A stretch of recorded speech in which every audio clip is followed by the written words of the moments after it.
Blog Talk Radio. And good evening, ladies and gentlemen, and thank you for joining us here on King Jordan Radio. The date is January 2nd, 2014. And ladies and gentlemen, please welcome one of our favorite guests. He was the lead defense attorney for Michael Jackson in 2005. Ladies and gentlemen, please welcome Mr. Tom Mesereau. Good evening, Tom, and Happy New Year to you. Hi, Jordan. Happy New Year, and Happy New Year to everyone who's listening. And thank you again for inviting me to be on your show. It's a real honor. Absolutely. And how was the New Year for you?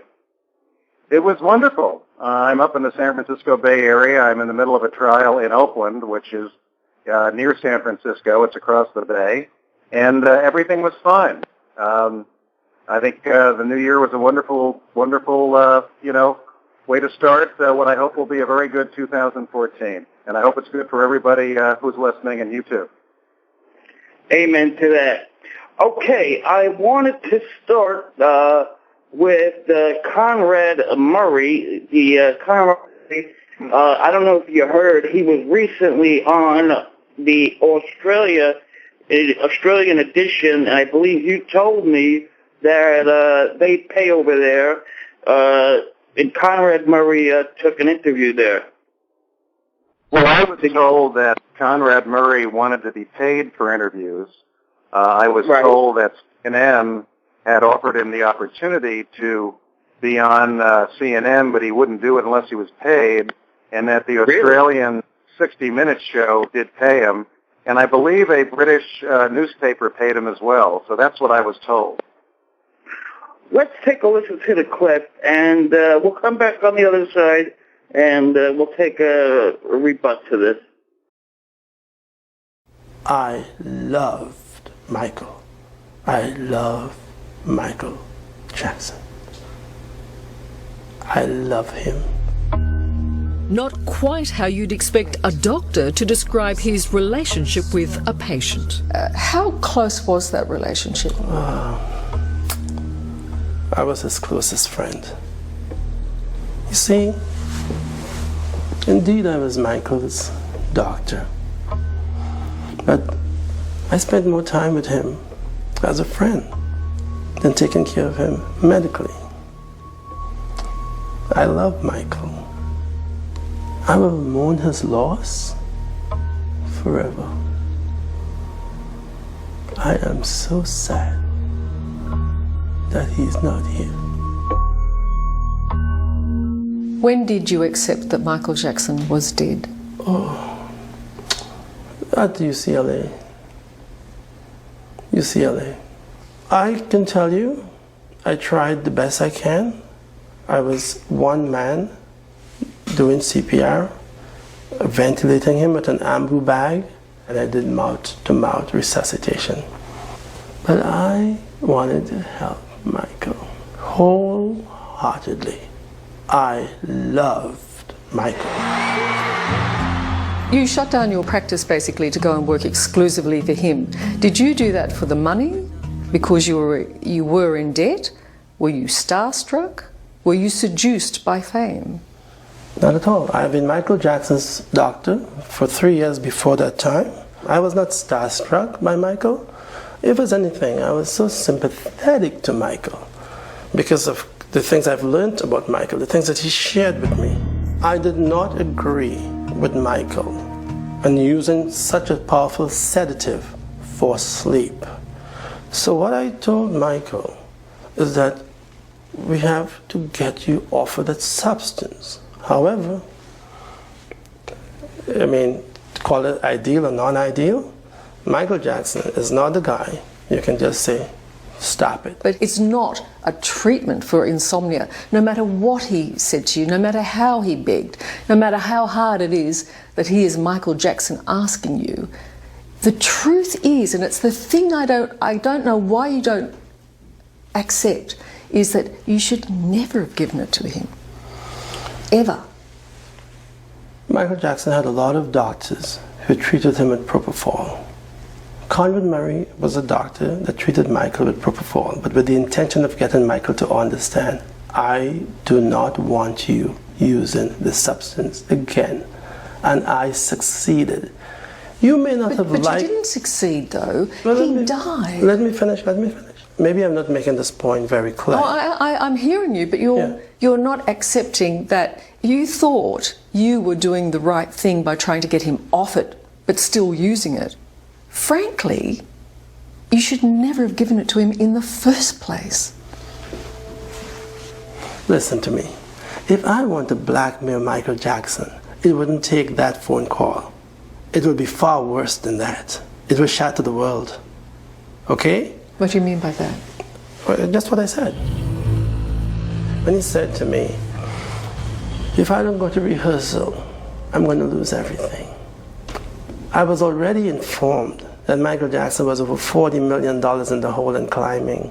When I saw how desperate he was, and I knew how much of a destitute he was, and what he was facing if he did not do this, it all, again, fell in my heart. But you're not his accountant. You're his doctor. I am not his accountant. But I'm just trying to tell you, when I put the whole situation together, I was very concerned for Michael. Murray gave in, and he says he gave Jackson a small amount of propofol. And when he considered it safe to do so, he left the room for a short time.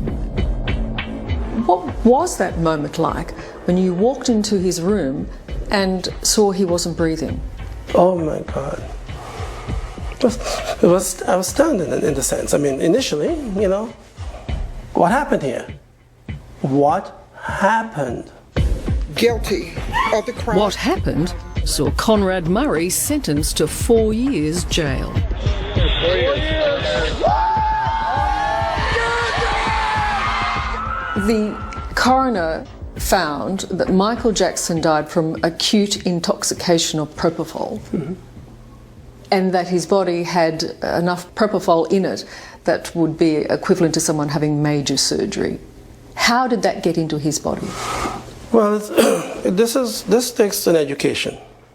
And it has, a simple explanation is very simple. If you didn't put it there, I did not give it to him. Okay, so if you didn't put it there, who did? Michael. And again, I think the Deputy Coroner has pointed out that that is absolutely absurd. No, it's not. It would be almost impossible for him to come out of his sleep, inject the propofol, and be unconscious and indeed no longer breathing in the 2 minutes that you say you left the room. One of the good things about the properties of propofol is that it is so quick to act and it is so quick for the effect to leave you. In 2 minutes, he's come out of his sleep, he's injected himself with propofol that I'm assuming is handy to him to be able to do, and then he's gone back to sleep and blow me down, he's died. While you were not there. I am saying that Michael Jackson died, unfortunately, from an accident based upon his actions. Hand on heart, you don't believe that, do what? you? You made that up. That's just not true. That's not the case. Look, if you are his friend, you would not tell that story. I was not present when Michael Jackson took matters in his own hand. Michael Jackson, as you have realized now, is a drug addict.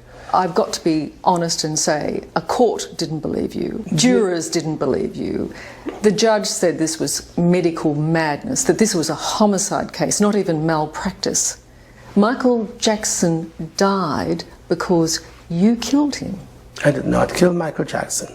I met Michael Jackson in his state, lifeless or not. I met him in a state that I did my best to help and to survive. I mean, I'm giving instructions, they're doing CPR. I can basically say, this is going to be so explosive. I'm telling you what I did. But surely that... I'm telling you what I did. It did not prevent... that's like, what? Wouldn't you do that afterwards? It did not prevent You have Michael Jackson on a gurney here. Dr. Murray's behaviour that day concerned many. including the fact that he'd failed to tell paramedics he'd given Jackson propofol. Why not?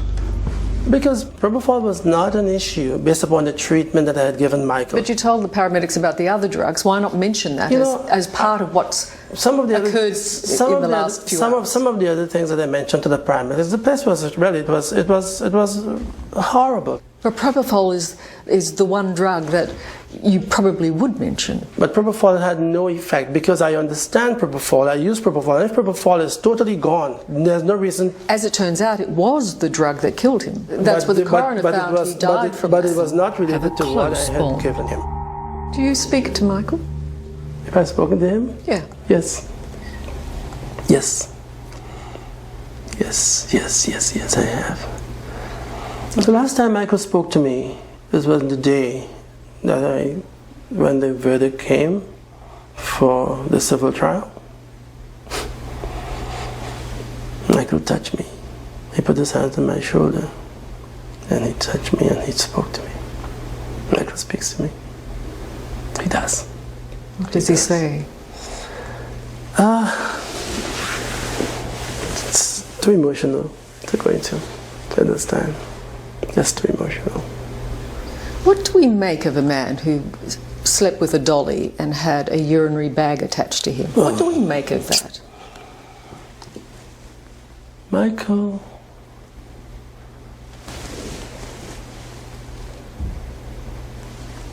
I'm going to be I'm fair and I'm open.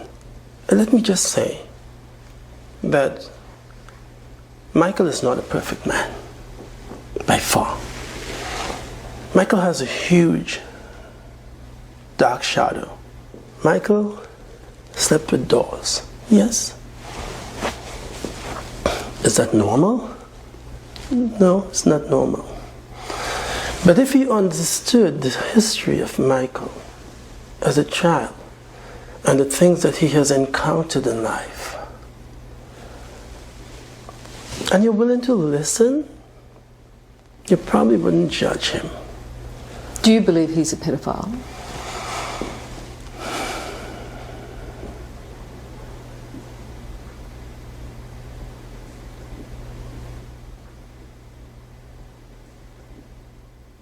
I am not prepared to answer that question. Not now. And I'll tell you that the reason why, because my interview with you is quite candid and honest, and I would not make up or fabricate anything. But as a friend, as somebody that was his closest friend, I would have expected you to say absolutely not. Well, sometimes expectations are not always satisfied. But one thing I'll tell you is this. I may have formed an impression of an individual based upon certain things that I have seen or encountered. The reason I'm pressing you is because by saying what you're saying, are you deliberately muddying the waters here? Because that's what you're doing. You're leaving it unclear about your thoughts. Is that fair to Michael Jackson? Or do you have something that you know? I'll never be unfair to Michael, and I'm not here to destroy Michael. You've asked a question, and I'm not prepared to answer it. Not now. What responsibility do you take for his death? Yes. None. None. Absolutely nothing. Nothing. Nothing that I gave Michael Jackson should have killed him. Wow. Tom Mesereau, I want to go to you first on that and talk about a delusional guy. Give me your take on what you just heard. Well, let's start from the beginning. First of all, I met Michael Jackson in 2004, and one of the first things I learned about the world of Michael Jackson was how many people like to claim they were his best friend. You know, lawyers claim that they were the only ones he trusted. Other people would claim that he was the only one, or they were the only one that he confided in. You know, and his name is being exploited to this very date. You know, I was on E! Entertainment the other night watching a show, and they mentioned attorney Mark Garagos, and they introduced him as having helped acquit Michael Jackson. And I was thinking to myself, he was fired 9 months before the trial started. He did not participate in the acquittal. But, who ever heard of a lawyer promoting himself over a case where he got fired? But this is the world of Michael Jackson. So when Conrad Murray says, I was his closest friend, it's very consistent with so many things other people have said to me about their relationship with Michael Jackson. People just embellish and exploit and exaggerate whatever contact they have with Michael Jackson all the time. But he may believe that. He may be delusional. He may have rationalized for himself what he did to try and justify to himself what he did. But you also have to keep in mind that he needs to make a living now, and he doesn't have a medical license. And, he, as I said before, I was told that 60 Minutes Australia paid him and that a British newspaper paid him and that he will only be interviewed if you pay him. So he wants to make as much as he can with whatever popularity or attention he can get while he can. So when he said he didn't want to answer the question about, did he think Michael Jackson was a pedophile, the first thing that entered my mind was, well, he wants to save that for another paid interview. Or he wants to save it for, maybe he wants an advance on a book. Right. This is an intelligent man. He's a man who made horrible mistakes and whose actions cost Michael Jackson his life. And the way he tries to rationalize what he did with propofol was just utterly ridiculous. And, of course, the talk show host in Australia did not fall for it for 1 second. No, we all know. Well, we know he ordered gallons of propofol. He had them delivered, and he never mentioned propofol to the police or the paramedics or, as I understand it, the personnel at UCLA Medical Center who were trying to save him. And as I understand it, he also instructed others to remove propofol from the premises. So he had a very clear idea that he was playing Russian roulette with Michael Jackson. He just was unwilling to turn down the job because he needed the money and he wanted the fame and he wanted the girls and he wanted the fun. And that's exactly the way he was approaching the whole thing until disaster struck. So, but he may have, people have a way of rationalizing their actions to themselves. People have a way of convincing themselves that what they did was either justified or not as bad as others perceive it. And, I wish we could move on from Conrad Murray, quite honestly, because, the guy was prosecuted, he was convicted, he served out his sentence, he lost his medical license. I know he has children, a lot of children that he probably has to feed, and, I don't want to harbor a lot of resentment for the rest of my life towards this person. I'd rather see him go quietly and do the best he can with his wife, and I hope he's good to his family and his children, and I think they need a father. And, I'm not going to wish harm on someone like this. I really don't believe in that in life. But he just keeps surfacing and saying stupid things. I wish he would just fade away and, do the best he can with the life he has and help people around him. And he paid a terrible price for what he did. We all paid a terrible price for what he did. We lost a wonderful artist and a wonderful human being. But this guy just keeps surfacing. And I think he's going to say provocative things as long as he thinks he can get paid for it. Oh, absolutely. I think that's his meal ticket. Like you said, he can't be a doctor anywhere as of now, right? He probably has to go out of the country. Yeah, but again, it just brings back how many people exaggerate what they did with Michael Jackson or for Michael Jackson. I keep hearing people say they were really part of his family, that they are the only ones he trusted. I've heard that for so long. And you've got to be very skeptical of almost anything anyone says about the relationship with Michael Jackson. It's just astounding. Does this guy really think he was his closest friend? I doubt it. His closest friend he knew for 3 years? Give me a break. That's totally absurd. And, like they said on the talk, it's enough already with, You can't even say Dr. Conrad Murray anymore. It's just Conrad Murray.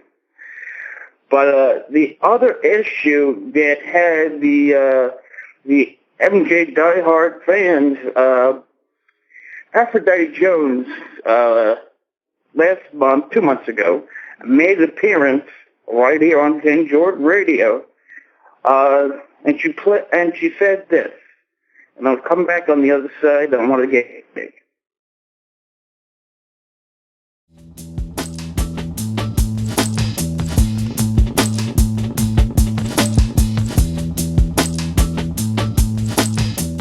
I will say, I am not willing, as the author of the book that I wrote, to say I 100% know anything about Michael Jackson's life, to say what it was he did, for instance, with Jordy Chandler.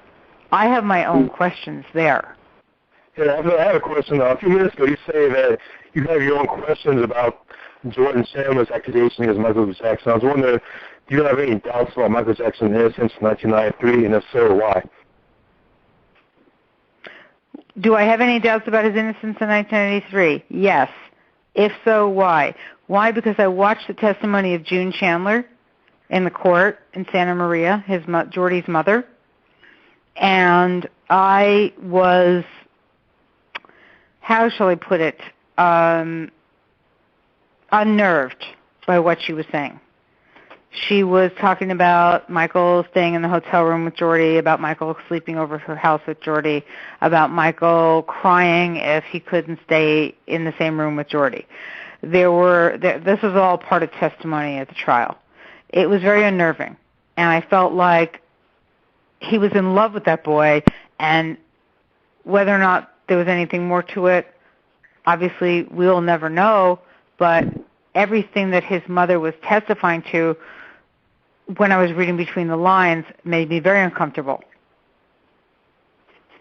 Okay, well, other than the fact that you feel uncomfortable, do you have any other reasons to have any doubts? That's a huge reason, honey bunny. There couldn't be a bigger reason. I sat inches away, feet away from Jordy Chandler's mother and watched her testify for hours and hours on end. And everything about her made me feel like she was a woman who was looking the other way. Everything about what she said. Tom, your thoughts on Aphrodite Jones, who you once was promoting her book back in 2007, and now your feelings when you hear this? Well, first of all, let me briefly summarize my experiences with Aphrodite Jones. I met her in the criminal courthouse in Los Angeles many years ago. She was covering a trial called the dog mauling trial, which involved a woman in San Francisco who had been mauled to death by a dog, or I guess it was two dogs, and they moved it to Los Angeles to try it because they didn't think they could get a fair jury in San Francisco, and she was covering it, and she wrote a book on it, I believe. Then I ran to her when I was defending actor Robert Blake in his murder case. My perception was that she was very aggressive, very intelligent, very ambitious.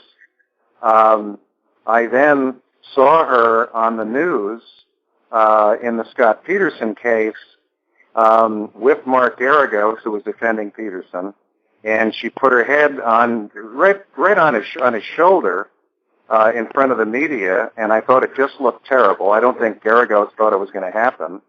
I don't think he was expecting it at all, and I got a very queasy feeling that she's never doing that to me. So when I appeared in defense of Michael the first time at the courthouse, she started walking towards me. And I gave her a real nasty stare, and she just stopped dead in her tracks.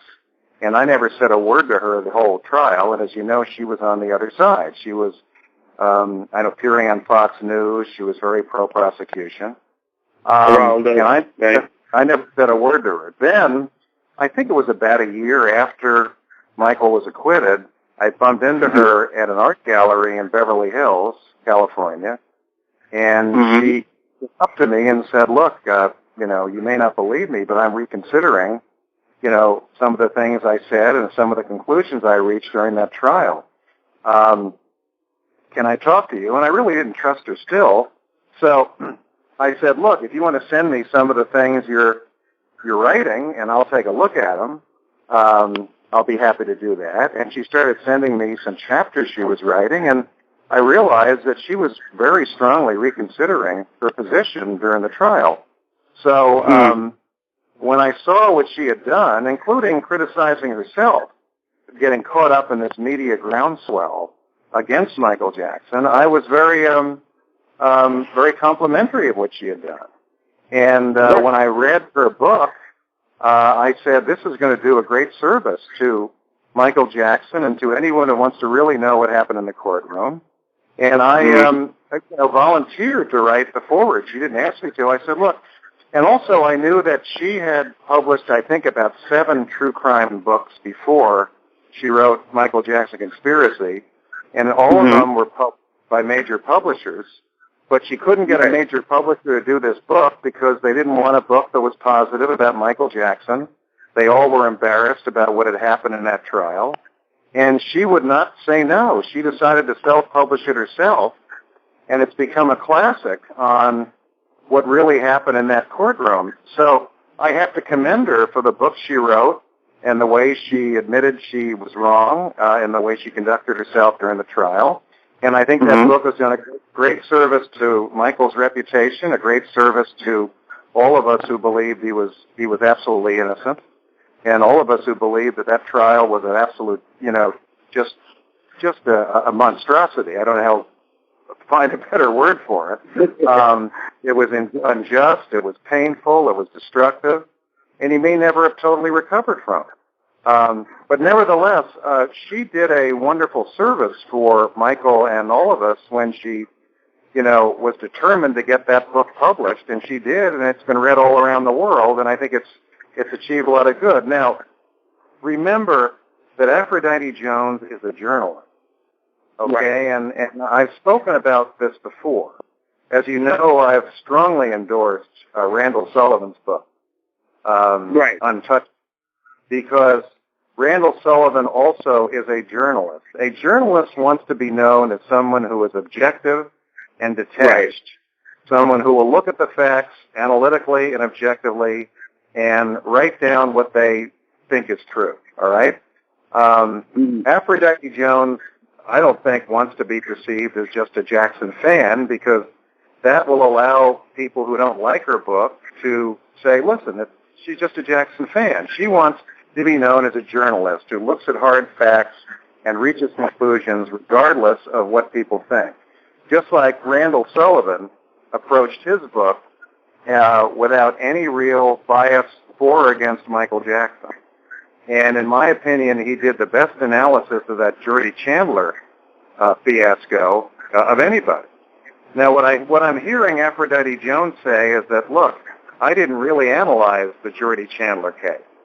I analyzed the Arvizo trial, and this testimony did come up.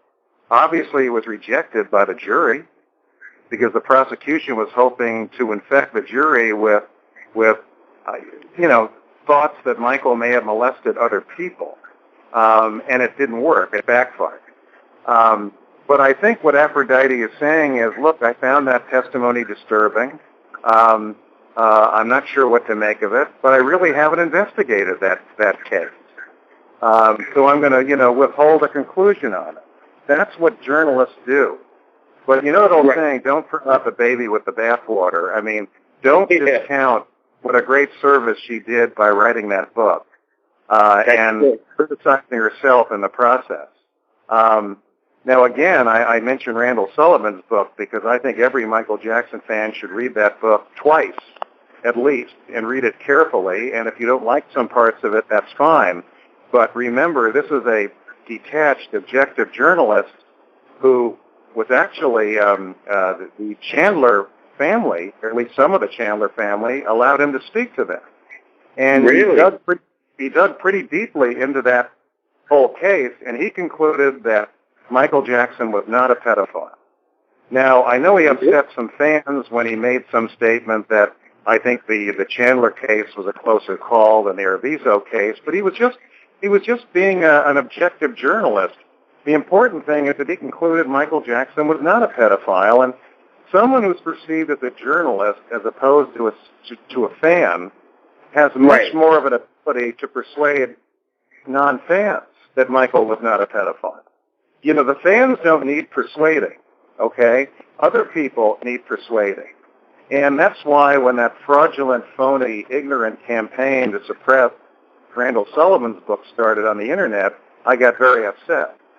And I really felt that people who don't care much about Michael Jackson were behind it. They cared more about themselves and the fact that they were criticized, and they wanted to discourage, you know, fans and other people from reading it, when the reality is that book probably has done more to persuade non-fans who've been poisoned by the media that Michael Jackson was not a pedophile than anything else I can think of. So, I mean, I can understand why supporters of Michael Jackson are a little bit disturbed that she said that about June Chandler, but I don't think she's concluded that he molested Jordy Chandler. I think what she said was, I heard some disturbing testimony, but I haven't really checked it out yet. I spoke to Aphrodite recently, and that's what she said to me. She said, I'm a journalist, and I haven't really investigated the facts of the Chandler case. But what I heard disturbed me, and I gave an honest statement. So that's how I look at it. You cannot, throw the baby out with the bathwater. You can't say, well, I don't like what she said about June Chandler, so I'm going to reject her. The reality is she did a lot of good for the Michael Jackson community, and she did a lot of good for justice when she wrote that book. And she went through a lot of obstacles to write it. You know, she went up to Santa Maria. She got permission to go into the evidence locker. She reviewed all that evidence herself. She wouldn't take no for an answer. She was determined to publish the book, and she did. And I'm very happy she did. And the other thing you have to understand is that Jordy Chandler settlement in 1993 was a disaster, an absolute disaster. When I took over the case, I had never tried, a case in Santa Barbara County, which is north of Los Angeles County, where I live and practice. And I had a consultant do some phone surveys on local attitudes in the Santa Maria area. And the one thing that kept popping up was that everybody was disturbed by the Jordy Chandler settlement. They'd heard that $20 million was paid. They didn't think that an innocent person would pay that kind of money. And that settlement was a disaster. Obviously, I didn't know Michael at the time, but I remember thinking to myself, this is going to haunt him, and it really has. And in Randall Sullivan's book, he does quote me as saying this was a disaster. It just was. And then remember, it was followed by a Jason Franzia settlement. And the lawyers who did this, some of whom are still around, Johnny Cochran passed away, but Howard Weitzman, signed the settlement document, and he represented Michael in that. And if you look at David Guest's documentary, Michael Jackson, The Life of an Icon, you'll see the press conference to announce the settlement. Larry Feldman was there, whom I cross-examined in the criminal case. He was the Chandler's lawyer. Howard Weitzman, Johnny Cochran. According to Randall Sullivan, John Branco was general counsel to Michael Jackson at that time and didn't think Michael physically could go through a long trial. But I think the lawyers who settled the case, Weitzman, Cochran, if Branco was involved, I know he wasn't, he was a litigator. I mean, Branco was a music lawyer, entertainment lawyer, but I don't think they ever meant to do anything wrong. I think they thought it was in his best interest to get this over with, get it behind him, and let his career continue. But it turned out to be just a disaster. And I think probably Aphrodite, like many people who haven't looked at the facts closely, are still probably bothered by that settlement. And that probably affected her view of June Chandler's testimony, which I think she was being honest when she said it really disturbed me. But didn't she also say in that interview, I really haven't reached a conclusion, I don't know? I think she did. Yes. And she said she was adamant that the 2005 trial was a hogwash, to quote her. Yeah. Well, but remember, that settlement just, I know that I've been told that Howard Weitzman and John Branca are telling people that it was Johnny Cochran's idea to settle the Chandler case and not theirs, and I don't believe that for a second. Now, of course, I wasn't there, but I think all of them thought this was in his best interest. We're doing him a favor. Let him pay the money and get this behind him and do some great things with his musical talents and opportunity. They just kind of miscalculated, in my opinion. No question. Okay, we have a lot of callers on hold. Let's get to some callers.